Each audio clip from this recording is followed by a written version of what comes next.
I want to start this story by mentioning that I was raised in a very devout Christian Protestant home. I'm familiar with the core principles of many other religions, but the bulk of this story will be in the context of Christianity, since that was both my main expertise as well as my primary contention. I'll try and spare too many unnecessary details, but I was raised in a family with two very devout Christian parents, not in a political conservative Christian way, nor in a traditionally Christian way. If you're envisioning either Trump or the Amish, you got the wrong idea. I guess you could say we were normal and respectable. My mom wanted us to learn dozens of Bible verses and stories since we were little. Every week till around high school, college age, I spent every Sunday morning sitting in on the early morning service, then going to the kids' church and later youth groups, which I also went to Wednesday nights as well. Throughout this time, I never really questioned my faith too much, but I also never had a strong connection to it. I just thought I had a more mental type of faith rather than an emotional one. A view which was legitimized by both my parents living out similar faiths themselves, as far as I could tell at least. I ended up making a difficult decision to leave my middle school friend group to go to the number one Christian high school in my state. I don't regret this choice, as I met many great people and had plenty of good opportunities, though it had some very interesting effects on my perception of faith.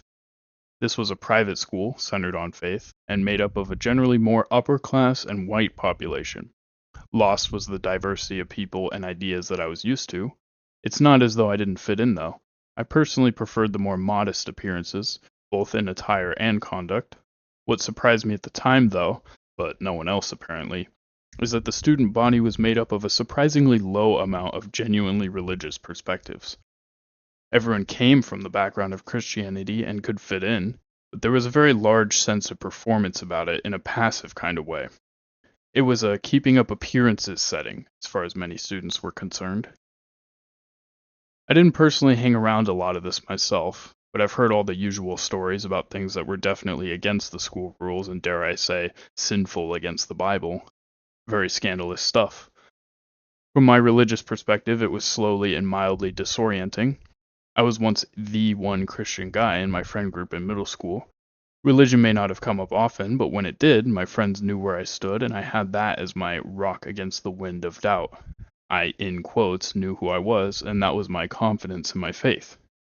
At my high school, though, despite being in a more overtly Christian setting, with a Bible class each day, I no longer had this sense that I was the Christian out in the world.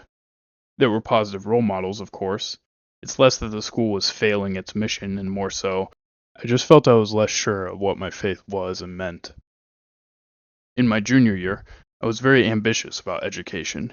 I signed up for student council my senior year, which ended up being quite different than I expected, but it did present me the opportunity to start my senior year off with a leadership retreat.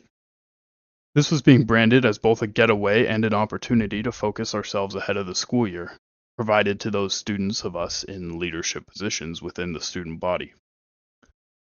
We found ourselves sitting one night around a campfire with our school band's guitarist plucking very contemplative music, while various people shared whatever they felt was necessary. It was a pretty welcoming atmosphere, and these were people I knew. I felt compelled to say something, eventually did, and I believe I said a message along the general lines of, I took a chance on my high school, but I'm really glad everyone has been so nice and welcoming to me. I also gave a pretty brief testimony about feeling like I found my faith here, which was true. I was relatively well liked, and there were a lot of genuinely, unnecessarily nice people there. For an introvert such as myself, at the time I felt like I had to share my appreciation. When I sat down, I remember thinking that was the most powerful spiritual moment of my life. I had finally found my moment to serve as the rock for my faith. I felt overcome with feeling that I could finally have assurance in my faith on an emotional level. I no longer needed to say I just had an intellectual faith. A month later, that feeling had waned into just a vague memory. By 6 months, it was just any other memory. I'm not an emotional person and don't remember memories well in general. This event and that powerful feeling also proved to fade with time. I ended up going to a college and lived through the well known experience of slipping out of the faith once you leave the umbrella of your parents. I made a few attempts with my roommate, but I started to realize many new things that I had previously never considered. I took a psychology class, which showed me how impressionable humans are, especially when they're young. I realized events such as my campfire story were easily explained by psychology, and couldn't necessarily be attributed to a spiritual experience. I took a statistics class, which gave me an appreciation for the idea of understanding things we do not properly understand, using methods we do understand, like statistical analysis. I was once again surrounded by more diversity than I'd ever seen. I was no longer in a Christianity or the highway community. The most formative class for me by far ended up being my favorite class, Mat 243 Discrete Mathematics. The entire subject of the class was devoted to the concept of making logical arguments and proofs. Nothing is taken for granted here. You don't just assume 727 is an odd number. Write a formal proof demonstrating all odd and all even numbers are either odd or even. I love this class. I've always thought similarly and loved arguments and debates growing up, and here I was, learning a professional, academic way to construct and engage with arguments. As I dove into this class more, I started to see myself appreciating the value in proving ideas before you believe in them. Don't make assumptions, verify your arguments. Around this time, I also came across what would become an extremely influential video for me, the Arguments for God's Existence tier list by Genetically Modified Skeptic, or Drew. This was randomly recommended to me while I was early and waiting for a class to start. The genius of this video is that Drew, an atheist, doesn't attempt to preach any particular views, but simply discusses apologetics in a logical way. This was religious content I found interesting. The fact that he was an atheist was intriguing, to say the least. I liked the video enough to check out his other videos. I found his rhetorical style compelling, and for the first time in my life, I felt like I truly saw the perspective of an atheist from their eyes, not from my youth pastor's eyes. As I watched more and more atheist YouTube videos, I started building what I saw as two separate worldviews in my mind. The first, Christianity, had been built upon since I was young, but now I was also starting to see a completely separate, conflicting worldview as also legitimate. I knew both couldn't be right, but I wanted to entertain the atheist idea and give it its fair shot. Many people will be unsurprised to hear that essentially everything I saw from the atheist videos made sense. This is pretty understandable, since almost all atheist arguments come from either strict logic and argumentation, or from a place of pointing out the flaws with Christianity, or all religions. I went from tolerating the attacks on religion, to being interested, to understanding them, till one day, I was driving home from school and was listening to some attack on Christianity and finally just told myself I was done with Christianity, and I knew I liked atheism way more. I probably spent about a day or two confirming that within myself before I officially considered myself an atheist. I had finally taken off the Christianity-tinted glasses, and I could finally see religion, and the lack of it, for what it really was. My apologetics was no longer based on the logical fallacy of begging the question, and I had confidence that my beliefs really earned their way into me and deserved to be there. I think it's worth briefly mentioning the arguments that I found most compelling and relevant to me. 1. God of the gaps. This argument essentially states that humans throughout history have gaps in our understanding and historically tend to attribute God to those gaps. Why does the sun rise? God does it. Why was the sick man healed? God did it. The argument then follows with the thinking that as humanity has evolved our knowledge, we have now learned reasons for things which were once only explainable by God. Just as it would be anti-intellectual now to say God made the sun rise instead of explaining the known science behind why we have a day and night cycle, history implies that our current gaps will eventually be understood, and asking why someone's cancer was cured will also be anti-intellectual to just say God. Societies have historically been more religious in times of desperation, which can only reasonably suggest a religious desperation on their part that leans into the God of the Gap's fallacious style of religious apologetics. 2. Douglas Adams' puddle analogy. This is an argument against the idea of the universe being so complex that it must have been created. Personally, I found that argument relatively compelling, which made the analogy all the more relevant to me. The analogy essentially is to imagine a puddle waking up inside of a pothole and realizing that it lives in a world that is perfectly designed for it and perfectly suitable for it. The intended meaning being that just as we know the entire mechanisms behind why water would fill a hole perfectly, there are presumably similar mechanisms for how life came about and is so complex, though knowledge over this is in a sort of a God of the gaps territory. I don't think this argument is perfect, but when you combine it with the God of the gaps argument, it becomes easy to see how the complexity of our current life and environment can so easily be attributed to God when other explanations will likely exist given enough time. Historically, filling the gaps with God hasn't proved successful. You compare this with a simple understanding of entropy and realize that complexity does not necessarily imply design, even if it may appear necessary down the line. We're observing and trying to make sense of a John Conway game of life, billions of years in the making, while ignorant of the initial conditions. Was it God? Or can we progressively learn more and more about the environment we live in and the rules that govern it? Evolution looks like a likely rule of the game. I no longer find God to be the only answer, and it might not even be the Occam's razor winner.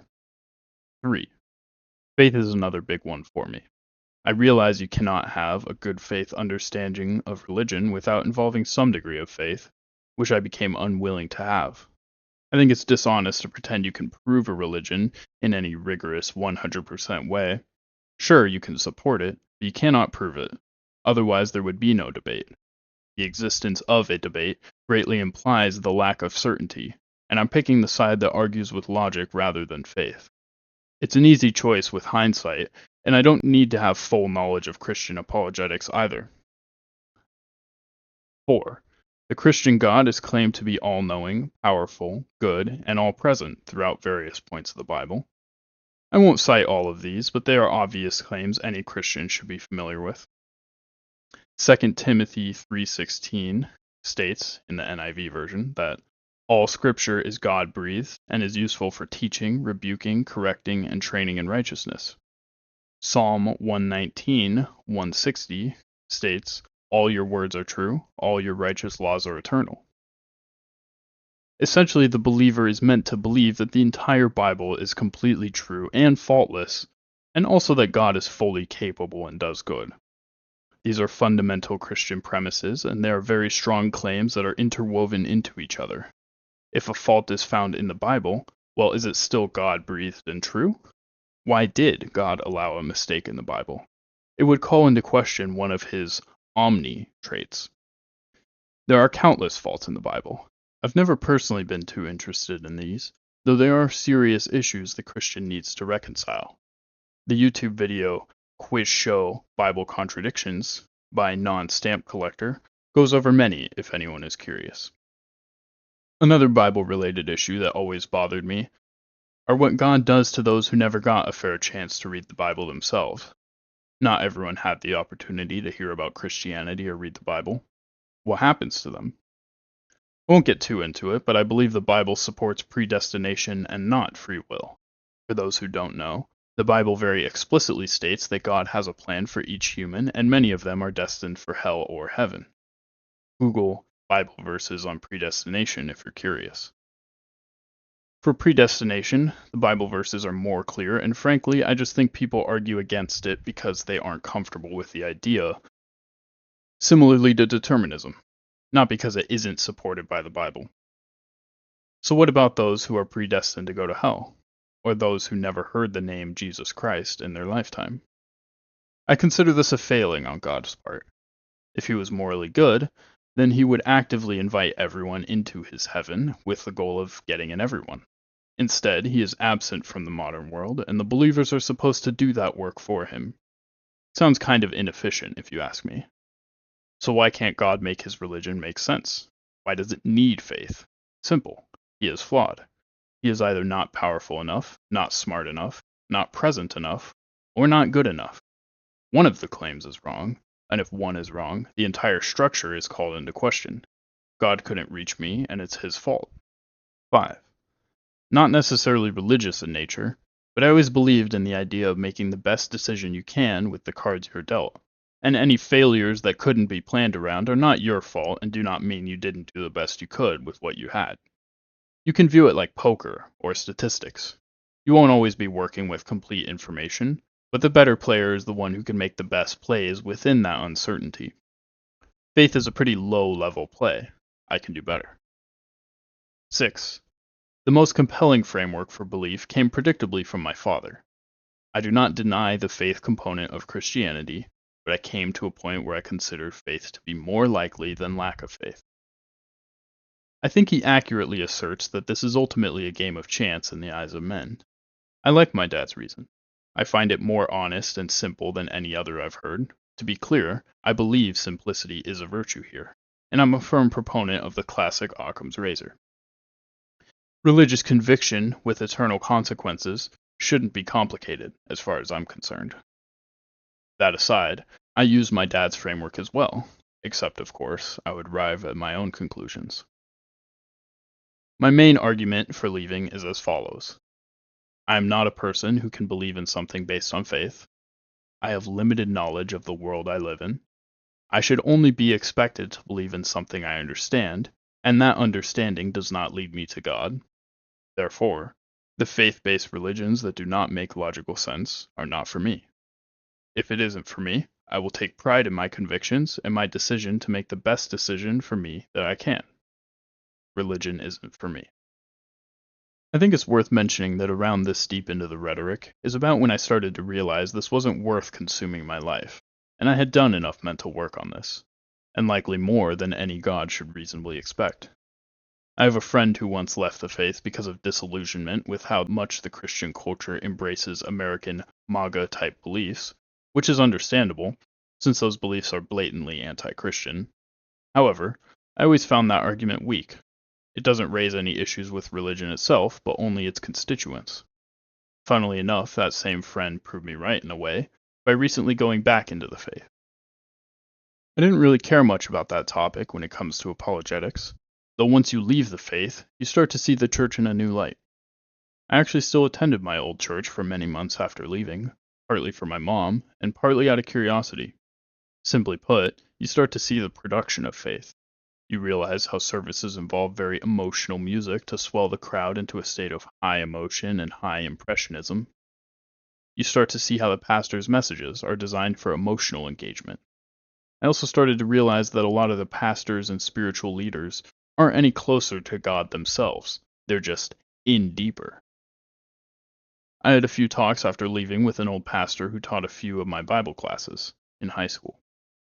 I respected this teacher, though I found their reasons for staying in the faith were far weaker than I expected. There was the faith component, and there also wasn't the rigorous depth of apologetics I was hoping for, though there was an extreme amount of religious zealotry. I was surprised by how certain they were in their beliefs and how far they would take it. There were truly no principles beyond Christian zealotry.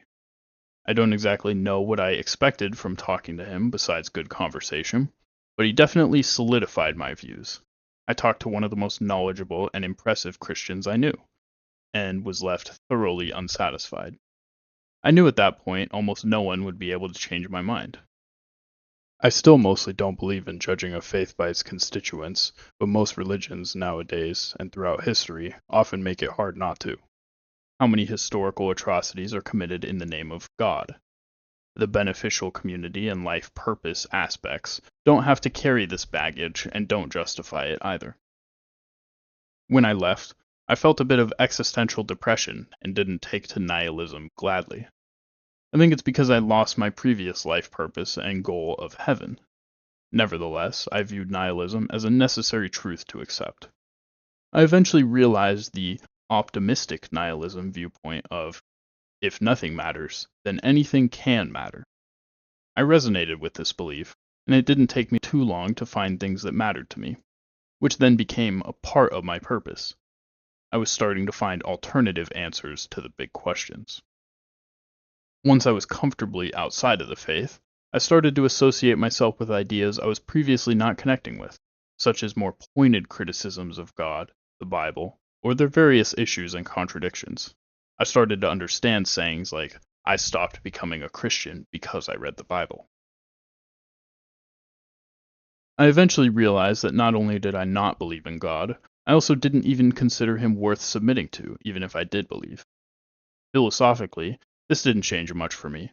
Mentally, this actually provided me with substantial confidence in my position, though.